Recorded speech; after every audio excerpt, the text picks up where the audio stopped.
বলছি যে নিম পাতার নাম শুনলে যারা ভয় পাও মোটে দেখো না এই recipe. Hello friends, welcome back to my channel Ranis Sansar. Ranis সংসারের রান্নাঘরে আবারও আমার সমস্ত বন্ধুদের স্বাগত। তো আজ আমি রান্নাঘরে নিয়ে চলে এসেছি একটি স্বাস্থ্যকর রেসিপি। অন্য দিন নিয়ে আসি স্পাইসি বা মজাদার কিছু রেসিপি নিয়ে, কিন্তু আজ নিয়ে এসেছি সম্পূর্ণ একটি স্বাস্থ্যকর রেসিপি নিয়ে। দেখতেই পাচ্ছ আমি নিম পাতাগুলো আগে আমার বাগান থেকে পেড়ে নিয়ে এসে সেগুলো ছাড়িয়ে খুব সুন্দর করে ধুয়ে নিচ্ছি। এবার নিম পাতাগুলোকে আমি ওভারনাইট, এখন বিকালবেলা, তো আমি সারা রাত্রির জন্য জল ঝরার জন্য রেখে দেব।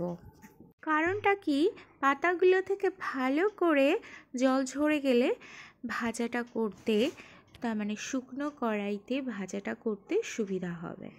তো দেখো পরদিন সকালবেলা কিন্তু আমি এবার শুধু কড়াইতে পাতাগুলো দিয়ে দিচ্ছি। মিডিয়াম টু লো ফ্লেমে এটা ভাজতে কিন্তু বেশ অনেকটাই সময় লাগে। আমার সময় লেগেছে পুরো আধ ঘন্টা। তো একটু করে নাড়াচাড়া দিচ্ছি, একটু করে রেখে দিচ্ছি। তো এবার আসি নিম পাতার গুণের কথা। নিম পাতার গুণের কথা আমরা বাড়ি মা, ঠাকুমা, দিদিমা সবার কাছ থেকে শুনে থাকি। এটা নতুন করে বলার কিছু নেই। সামনে গরমকাল আসছে, তো স্কিনে নানান রকম সমস্যা, নানান রকম পেটের সমস্যা বা ডায়াবেটিস পেশেন্টদের জন্য কিন্তু এটা দারুণ একটি পথ্য। তো এটা কিন্তু আমি দেখুন গুঁড়ো করে নিয়ে এই ভরে রেখেছি 1 মাসের জন্য।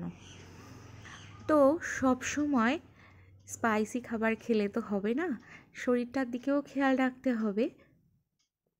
আর এই যে কষা কষা ঝাল মশলা দেওয়া খাবারগুলো খেতে হলে তার আগে তো এইগুলো খেয়ে শরীরটা ঠিক রাখতে হবে। তো তার জন্য আমি কিন্তু এটা 1 মাসের জন্য আপাতত করে রেখেছি। আবারও ফুরিয়ে গেলে আবারও বানিয়ে রাখবো। তো গরমকালের আগে থেকেই যদি আমরা এইটা খাওয়া শুরু করি আর পুরো গরমকালটা সপ্তাহে 2 দিন যদি খাওয়া যেতে পারে, তো সমস্ত রকম স্কিন ডিজিজ, ঘামাচি, কৃমি বা ডায়াবেটিস পেশেন্টরা কিন্তু সারা বছর ভালো থাকতে পারে। তো ভিডিওটি ভালো লাগলে অবশ্যই লাইক, কমেন্ট, সাবস্ক্রাইব করে পাশে থাকবেন। ভালো থাকবেন। টাটা।